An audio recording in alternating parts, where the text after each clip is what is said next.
Bismillahirrahmanirrahim. Assalamu alaikum viewers. I am Muhammad Zishan Abdullah and you are watching Zishan Learning House.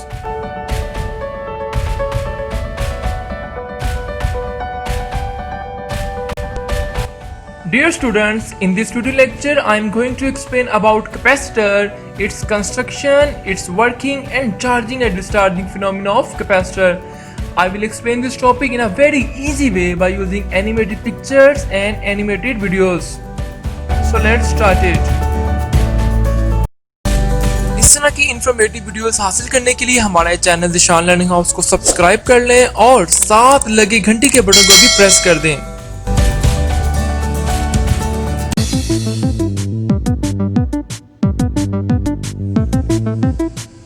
Capacitor. What is capacitor? So capacitor basically is a device which is used to store electrical charges, or we can say it is used to electrical energy. Capacitor basically एक device है जो क्या काम करती है, electrical charges को store करती है. स्टूडेंट्स, जिस तरह से पानी को स्टोर करने के लिए हम टैंक्स इस्तेमाल करते हैं, इसी तरह से चार्जेस को स्टोर करने के लिए जो डिवाइस इस्तेमाल की जाती है इसका नाम है कैपेसिटर. अगर हम कैपेसिटर के फंक्शन की बात करें तो कैपेसिटर कन्वर्ट करता है वेरिंग करंट को स्मूथ करंट के अंदर, जैसा कि आप इस पिक्चर में देख सकते हैं.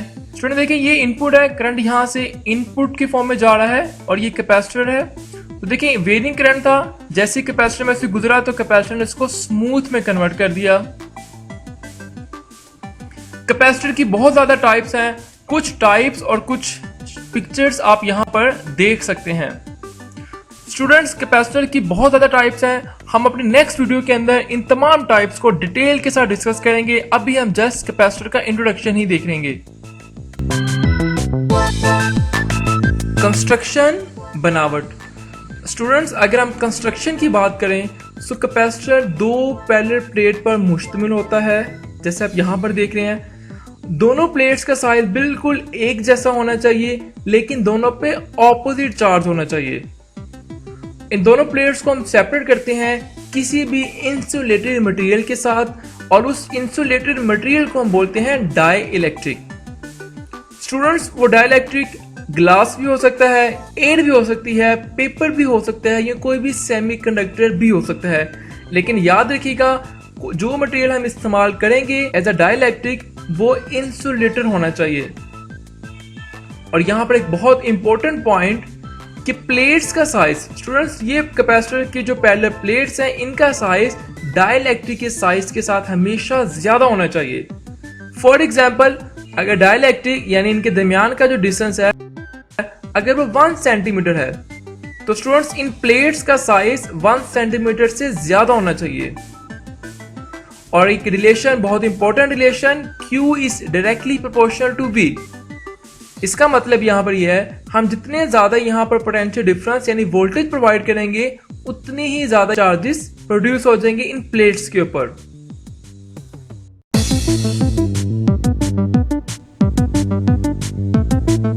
अब स्टूडेंट्स, हमें ये तो मालूम है कि कैपेसिटर्स को जैसे हम किसी बैटरी के साथ कनेक्ट करते हैं तो कैपेसिटर की एक प्लेट के ऊपर पॉजिटिव चार्जेस आ जाते हैं, जबकि दूसरी प्लेट के ऊपर नेगेटिव चार्जेस आ जाते हैं. लेकिन स्टूडेंट्स, इस एक प्लेट पे पॉजिटिव चार्जेस और दूसरी प्लेट पे नेगेटिव चार्जेस क्यों आते हैं, इसके रीजन को हम यहाँ पर देखते हैं. स्टूडेंट्स, यहाँ पर आप देखें, इस पिक्चर के अंदर हमने एक कैपेसिटर को एक बैटरी के साथ कनेक्ट किया हुआ है. तो स्टूडेंट्स, यहाँ पर देखिएगा बड़े ध्यान से, ये पॉजिटिव टर्मिनल है बैटरी का, और देखिए पॉजिटिव जो है वो नेगेटिव को अपनी जानिब अट्रैक्ट करता है. देखिए इस पिक्चर में पॉजिटिव ने इन नेगेटिव को, ये रेड कलर के इलेक्ट्रॉन्स है, इन इलेक्ट्रॉन्स को अपनी जानिब अट्रैक्ट किया. जैसे इलेक्ट्रॉन्स को अट्रैक्ट किया तो यहाँ पर इलेक्ट्रॉन्स की डेफिशिएंसी हो जाएगी, इलेक्ट्रॉन्स की कमी हो जाएगी. जैसे इलेक्ट्रॉन्स की कमी होगी तो यहाँ पर मेजॉरिटी में प्रोटॉन्स यानी प्लस चार्जेस हमें यहाँ पर मिलेंगे. तो इन शॉर्ट हम ये कह सकते हैं कि जैसे हम कैपेसिटर को किसी बैटरी के साथ कनेक्ट करते हैं तो पॉजिटिव चार्जेस आ जाते हैं, जबकि दूसरी साइड पर नेगेटिव चार्जेस आ जाते हैं. Types of capacitor. Students, capacitor की दो मेजर टाइप्स हैं जो हमारे सिलेबस पे भी मौजूद हैं. फिक्स्ड कैपेसिटर एंड सेकंड है वेरिएबल कैपेसिटर. फिक्स्ड कैपेसिटर क्या होते हैं? ऐसे कैपेसिटर्स जिनकी कैपेसिटेंस फिक्स होती है. फॉर एग्जाम्पल अगर हमारे पास एक 20 माइक्रोफैरड का कैपेसिटर है तो उसकी वैल्यू 20 माइक्रोफैरड ही रहेगी। हम उसको 19 फैरड नहीं कर सकते, हम उसको बढ़ा या कम नहीं कर सकते। जबकि वेरिएबल कैपेसिटर ऐसे कैपेसिटर्स को बोलते हैं जिनकी वैल्यू वेरिएबल होती है। वेरिएबल मतलब अगर एक कैपेसिटर जिसकी वैल्यू 20 माइक्रोफैरड है तो स्टूडेंट्स हम उस 20 माइक्रोफैरड तक उसकी वैल्यू को चेंज कर सकते हैं। इसे हम नाम देते हैं वेरिएबल कैपेसिटर का। ये फिक्स कैपेसिटर का सिंबल, ये वाला वेरिएबल कैपेसिटर का सिंबल और दरमियान वाला पोलराइज कैपेसिटर का symbol. Capacitance, what is capacitance?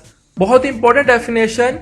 Capacitor के अंदर वो एबिलिटी जिससे कैपेसिटर चार्ज को स्टोर करता है, उस एबिलिटी को, उस कैपेसिटी को, उस कैपेबिलिटी को हम नाम देते हैं कैपेसिटेंस का। यानी ability to store charge is called capacitance. इसका unit after the name of scientist farad है और नॉर्मली कैपेसिटर्स के माइक्रोफैरड, नैनोफैरड और पिकोफैरड के कैपेसिटर्स को हम इस्तेमाल करते हैं और ये रिलेशन भी बहुत इंपॉर्टेंट है। स्टूडेंट्स यहाँ पर हम कैपेसिटेंस का बहुत ही इंपॉर्टेंट कॉन्सेप्ट को डिस्कस करेंगे।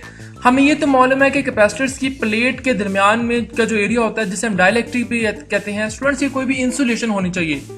तो अगर हम लेट करें कि इनके दरमियान में हमने किसी भी मीडियम को नहीं रखा बल्कि सिर्फ और सिर्फ इसके दरमियान में एयर यानी वैक्यूम है, तो इस कंडीशन में कैपेसिटेंस पर क्या फर्क पड़ेगा? यहाँ पे रिलेशन देखिए, C vacuum is equal to A area of the plates, epsilon naught permittivity of free space, D distance between these two plate. So इस रिलेशन से हम ये बता सकते हैं कि कैपेसिटेंस जो है वो एरिया की डायरेक्टली प्रोपोर्शनल है। इसका मतलब क्या है स्टूडेंट्स? अगर हम इन प्लेट्स का साइज बढ़ा देते हैं, अगर हम इन प्लेट्स का एरिया बढ़ाते हैं तो इस कंडीशन में भी हमारी कैपेसिटेंस इंक्रीज कर जाएगी, बढ़ जाएगी। सिमिलरली कैपेसिटेंस जो है वो डिस्टेंस के इनवर्सली प्रोपोर्शनल है। इसका मतलब ये है कि स्टूडेंट्स अगर हम इन दोनों प्लेट्स के दरमियान का जो एरिया है, इन दोनों प्लेट्स के दरमियान का जो डिस्टेंस है जिसे हम डी से शो कर रहे हैं, अगर हम ये कम कर देते हैं तो इस कंडीशन में हमारी कैपेसिटेंस मजीद बढ़ जाएगी।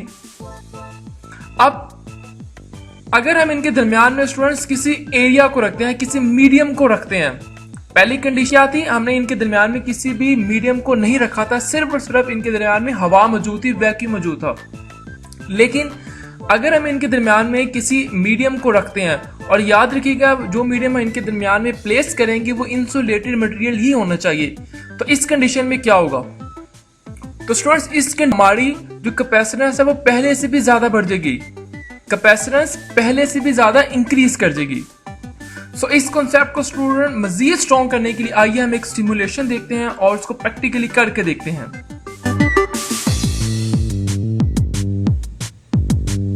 तो सिमुलेशन देखते हैं स्टूडेंट्स।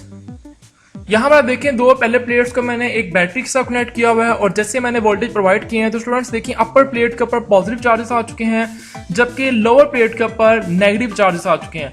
अब स्टूडेंट्स बैटरी का जो पॉजिटिव टर्मिनल है इसने अपर प्लेट से इलेक्ट्रॉन्स को रिसीव किया और नीचे डिपॉजिट कर दिया, जिसकी वजह से अपर प्लेट के ऊपर पॉजिटिव चार्जेस आ चुके हैं, लोअर प्लेट के ऊपर नेगेटिव चार्जेस आ चुके हैं।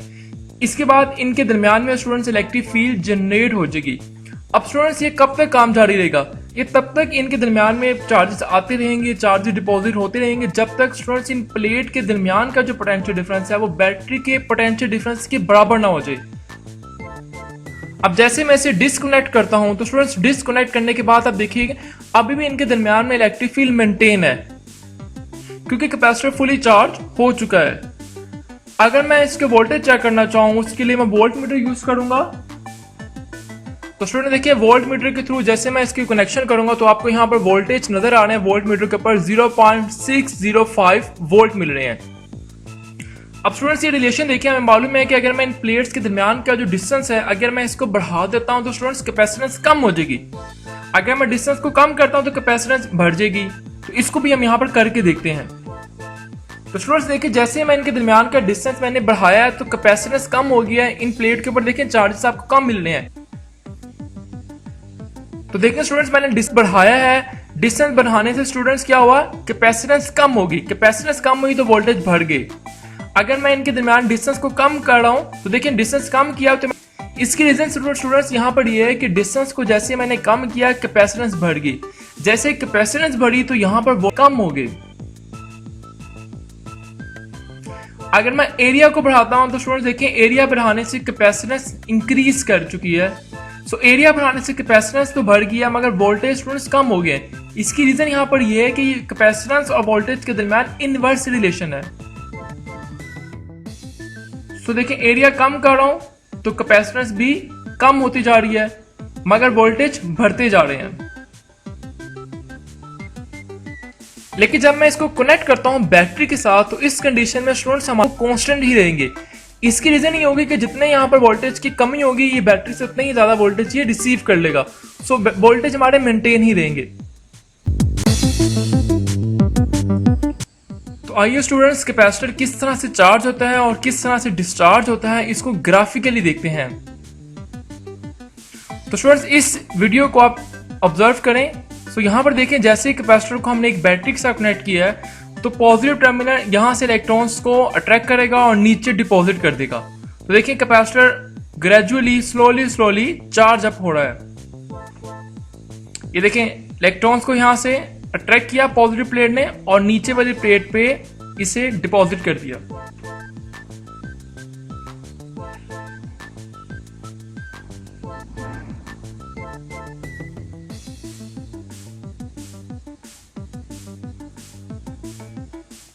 और स्टूडेंट्स ये तब तक चार्जिंग का अमल जारी रहेगा जब तक इन प्लेट्स के दरमियान का जो पोटेंशियल डिफरेंस है वो बैटरी के पोटेंशियल डिफरेंस के इक्वल नहीं हो जाता। डिस्चार्जिंग को देखिए इस वीडियो में। तो डिस्चार्जिंग के दौरान बैटरी रिमूव हो जाएगी और इलेक्ट्रॉन्स नीचे वाली प्लेट से दोबारा अपनी पहले वाली प्लेट पर कन्वर्ट हो जाएंगे, शिफ्ट हो जाएंगे। और डिस्चार्जिंग देखिए यूं नीचे को ग्राफ बनता हुआ आपको नजर आ रहा है, कर्व।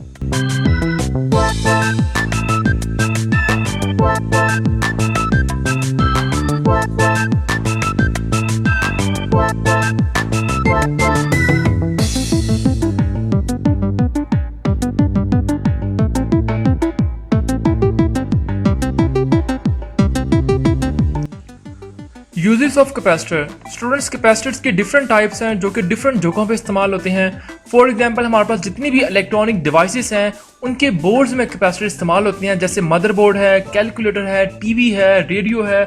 इन तमाम जगहों पे कैपेसिटर्स को हम इस्तेमाल करते हैं। इसके अलावा कैपेसिटर हमारे फैन इस्तेमाल होता है। इसके अलावा स्टूडेंट कैपेसिटर हमारे मोटर पंप वगैरह के अंदर भी इस्तेमाल होते हैं। ये जो आप ऊपर देख रहे हैं एक पिक्चर के अंदर स्टूडेंट्स ये कैपेसिटर है, इसी तरह से ये भी कैपेसिटर है। अब मोटर वगैरह के अंदर या पंखों वगैरह के अंदर कैपेसिटर क्यों इस्तेमाल होते हैं तो इसको समझते हैं। अब फॉर एग्जांपल स्टूडेंट जब हम गाड़ी को धक्का देते हैं तो धक्का देने से बेसिकली क्या होता है कि हम इंजन को स्टार्ट करते हैं। तो अगर हम चाहते हैं कि हम इस गाड़ी को धक्का ना दें तो उसके लिए हम अपनी चाबी के साथ सेल्फ देते हैं। तो सेल्फ देने से क्या होता है कि इंजन स्टार्ट हो जाता है। इसी तरह से आप मोटर वगैरह को अपने हाथ से ना घुमाएं, उसको धक्का ना दें। इससे बचने के लिए हम वहां पर कैपेसिटर इस्तेमाल करते हैं। कैपेसिटर जो है मोटर को स्टार्ट है। इसके अलावा कैपेसिटर जो है वो रेडियो के अंदर इस्तेमाल होता है एज अ ट्यूनिंग, यानी रेडियो स्टेशन को चेंज करने के लिए, चैनल को चेंज करने के लिए भी कैपेसिटर को इस्तेमाल करते हैं। और यहाँ पर हम वेरिएबल कैपेसिटर को इस्तेमाल करते हैं।